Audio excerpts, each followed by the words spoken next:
Tudo bem, pessoal? Nesse vídeo eu vou apresentar para vocês uma lista com os 10 itens que mais gastam na construção. Então, para você que quer construir, quer reformar, está iniciando uma obra pequena ou até mesmo uma obra grande e quer ter um parâmetro, né, uma ideia de quanto que você gasta com cada item, quais os itens que são mais custosos, né, na construção no dia a dia, acompanhe essa lista que vai ter bastante informação, além de algumas dicas aqui bastante interessantes com relação a cada um dos itens que vão aparecer nessa lista de hoje. Fica de olho no vídeo, a gente vai para uma vinheta rápida do canal e já em seguida eu já te apresento os 10 itens que mais gastam na construção.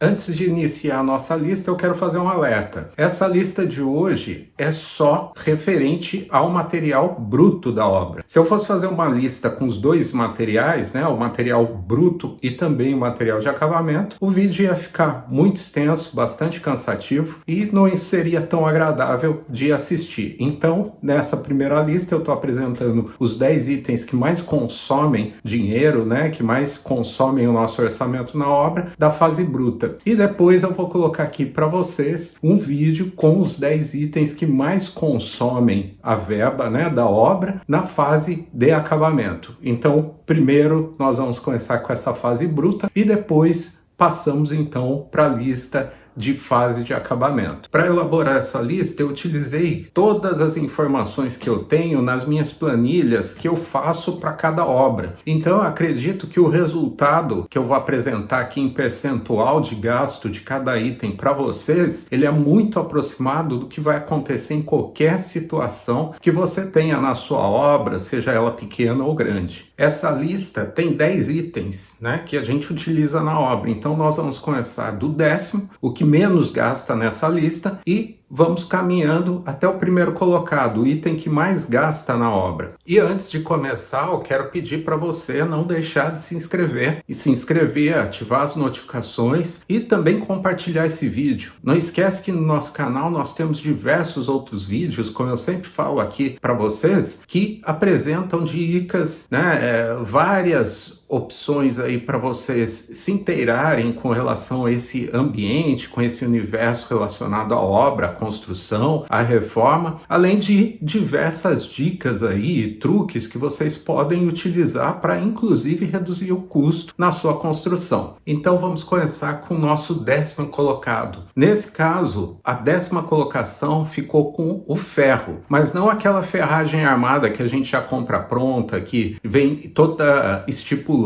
no projeto estrutural. É aquele ferro solto mesmo que a gente utiliza para diversos outros itens dentro da obra, que na verdade vem complementar a ferragem armada que a gente já comprou. Esse ferro seria aquele que a gente utiliza para fazer os muros de divisa, né? Fazer as colunas, né? Algumas canaletas, reforçar as canaletas no muro de divisa, que em geral não está especificado no projeto estrutural, que contempla todo o corpo da casa. Mas também é um ferro que a gente compra adicional para fazer o contrapiso, aquela malha pop, né? A malha leve pop, que a gente utiliza para reforçar o contrapiso.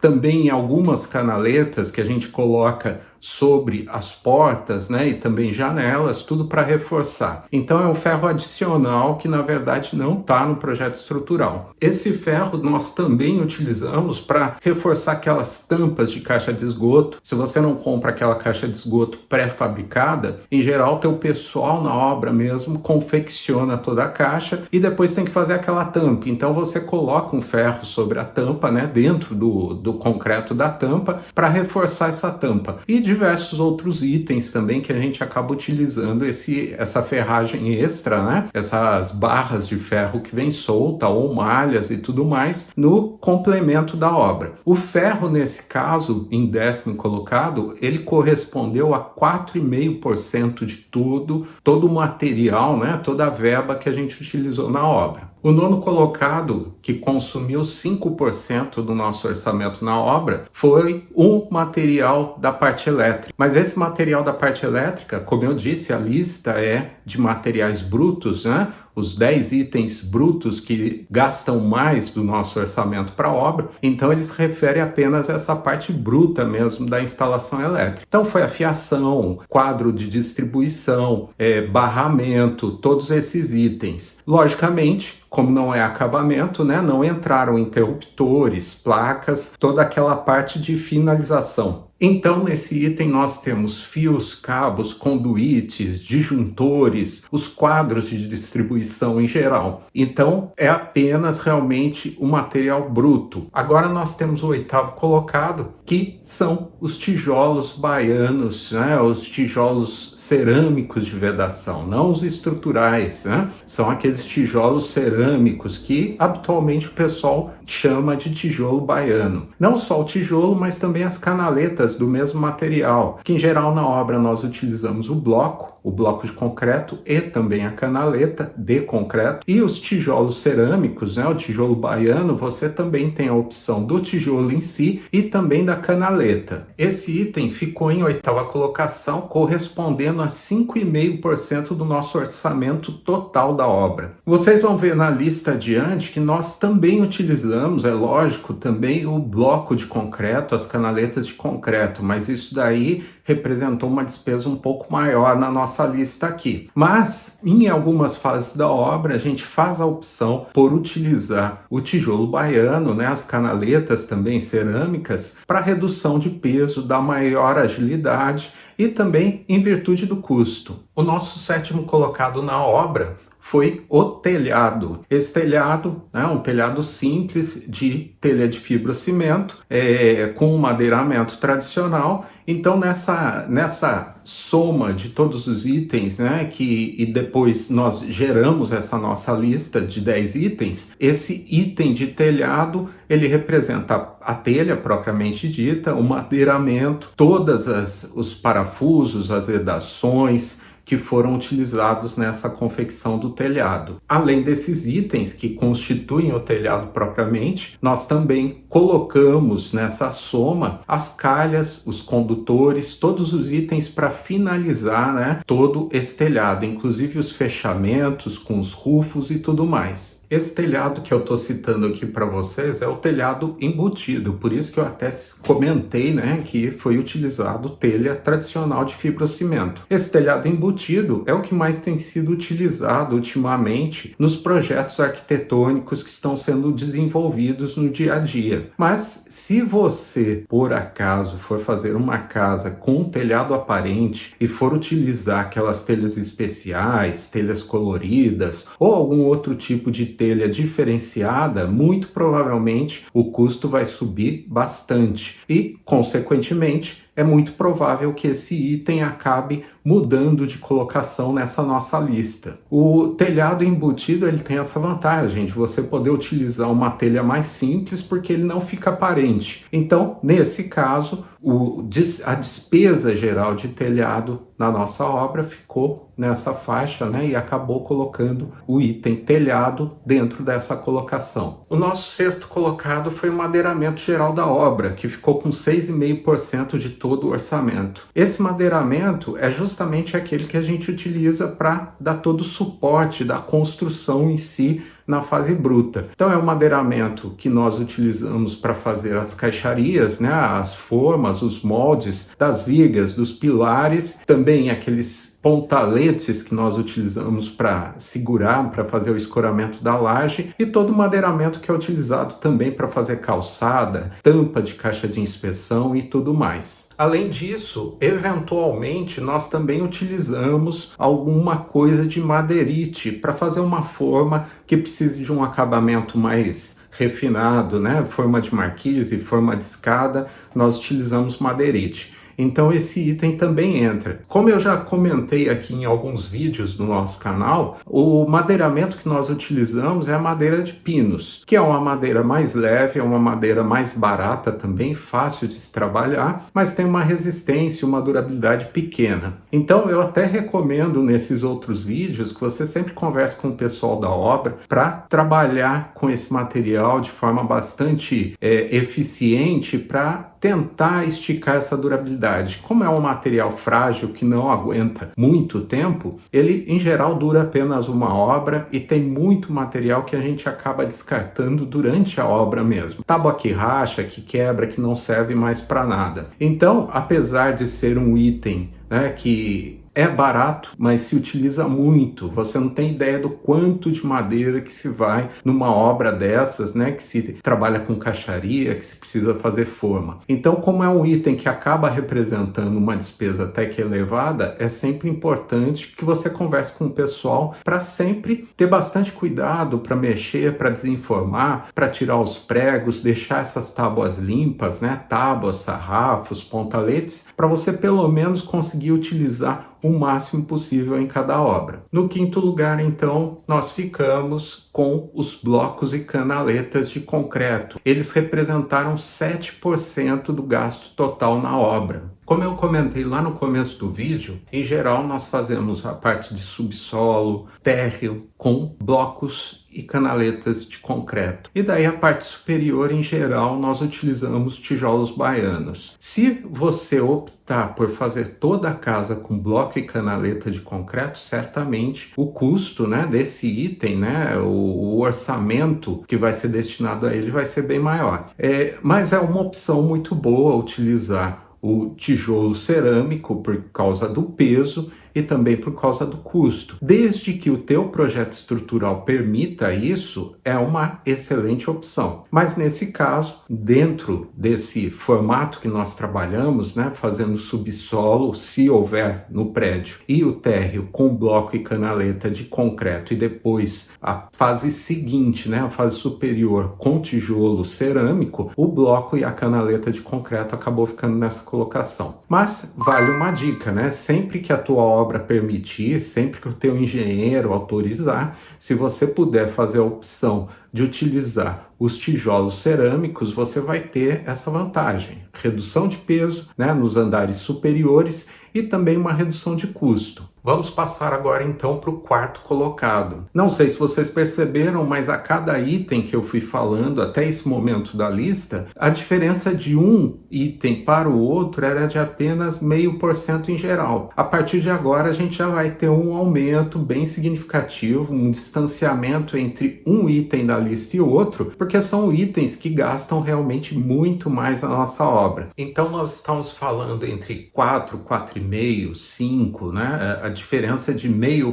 ponto percentual entre cada um desses itens. A partir de agora a gente percebe que tem uma elevação maior entre um item e outro. Talvez você se espante um pouco com esse próximo colocado. Ele representou 8% do nosso gasto geral da obra e esse item foi a areia. A areia então ficou na quarta colocação, representando então esses 8%, né, de gasto total na obra. E detalhe importante, nós utilizamos tanta areia justamente porque nós optamos por fazer a concretagem com concreto usinado dos itens principais, fundação e lajes. O restante foi tudo feito concreto na obra. Então, em virtude disso, nós tivemos uma utilização, né, um gasto bastante elevado com a areia. Parece que não é um gasto tão grande em virtude de que a ideia de que se tem é que não se utiliza tanta areia numa obra, mas tirando a laje e a fundação que foram concreto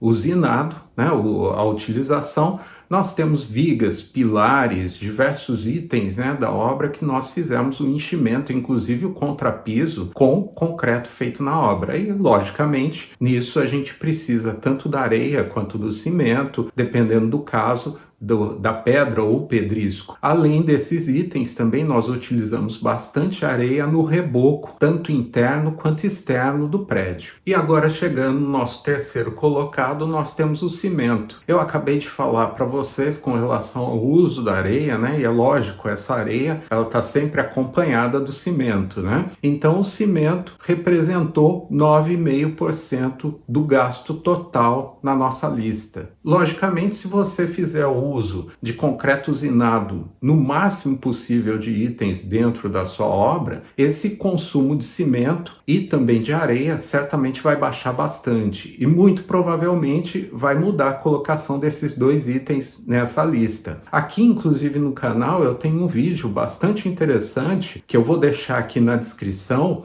sobre o uso de concreto usinado. É um vídeo onde eu faço o comparativo entre o concreto usinado e o concreto feito na obra, apresentando inclusive os custos, vantagens e desvantagens de cada um desses dois itens. Então não deixa de assistir, é um vídeo bastante interessante e vai te esclarecer bastante dúvidas com relação ao uso do concreto usinado ou não na sua obra. E vamos passar para o próximo item então da nossa lista. Quase agora no final da lista, então, nós temos nosso segundo colocado com 13,5% de todo o gasto na obra, que foi a ferragem armada. Agora sim, aquela ferragem armada que é estipulada no projeto estrutural do engenheiro, que é aquela que a gente já recebe pronta dessas empresas que fazem toda a armação de vigas, pilares e tudo mais do prédio. Pode até assustar um pouco saber que a despesa com ferragem ela é tão elevada assim dentro de uma obra. Mas a gente tem que lembrar que toda essa parte estrutural que dá suporte ao prédio, né, e a ferragem armada é uma delas, são os itens mais importantes e, em geral, são os itens mais caros. Então, assim como a gente tem as ferragens, né, que dão suporte,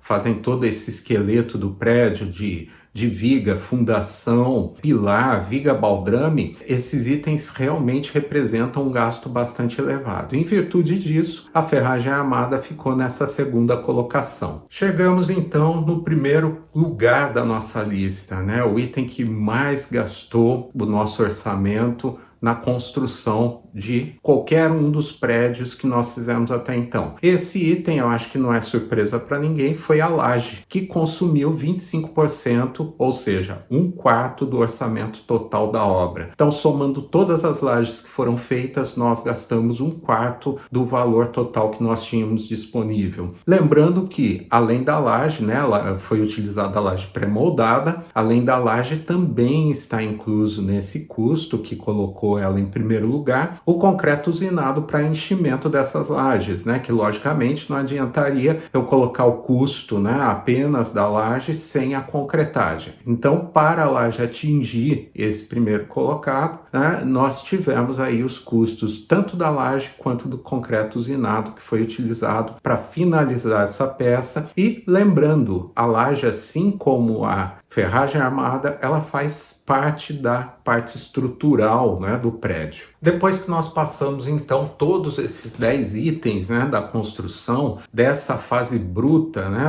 quais gastam mais, eu quero deixar uma observação muito importante também com relação a tudo que foi dito aqui nesse vídeo. Tudo isso vai depender muito do projeto que você venha desenvolver.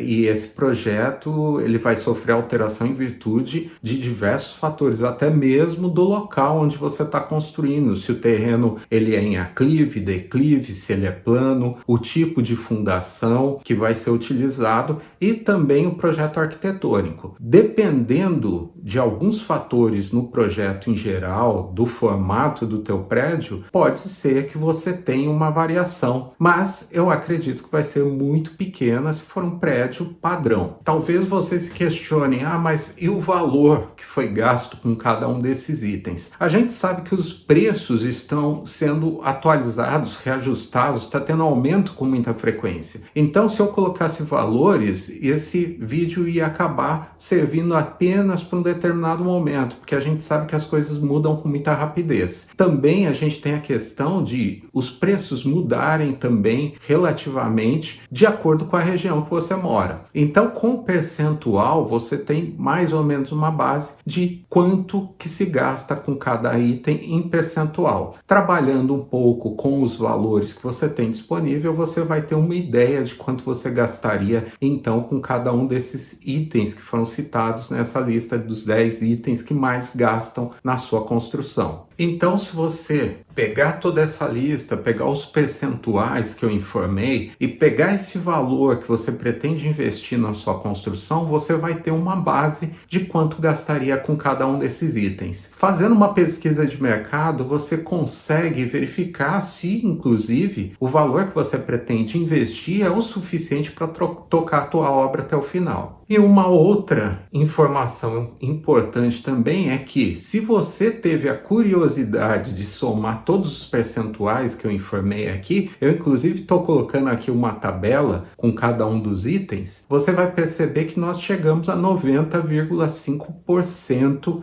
Essa soma resulta, em uma falta de 9,5%. E aonde que estão esses outros 9,5% de tudo que foi investido nessas obras que foram utilizadas para fazer esse cálculo dos percentuais? Esses 9,5% são os demais materiais que gastaram, contribuíram para o gasto total da obra, mas não entraram nessa lista com os 10 itens que mais gastam na construção. Como eu disse lá no começo do vídeo, essa é a nossa lista dos 10 itens, na fase bruta que mais gastam o nosso orçamento na obra. Se você se interessa por esse assunto, se você gostou do vídeo, lembre-se que eu vou fazer um segundo vídeo aí apresentando os itens da fase de acabamento que mais gastam, também os 10 itens. Então não deixa de se inscrever no canal, ativar as notificações, principalmente porque logo que esse vídeo estiver pronto, você vai ser avisado e vai poder então assistir essa segunda parte que fala sobre os 10 itens que mais gastam no acabamento. E também, se você quiser ver outros vídeos relativos ao mesmo assunto, não esqueça que aqui na descrição, nos comentários, nós temos também uma lista completa de todos os vídeos que nós já temos disponíveis no canal. Te espero no próximo vídeo.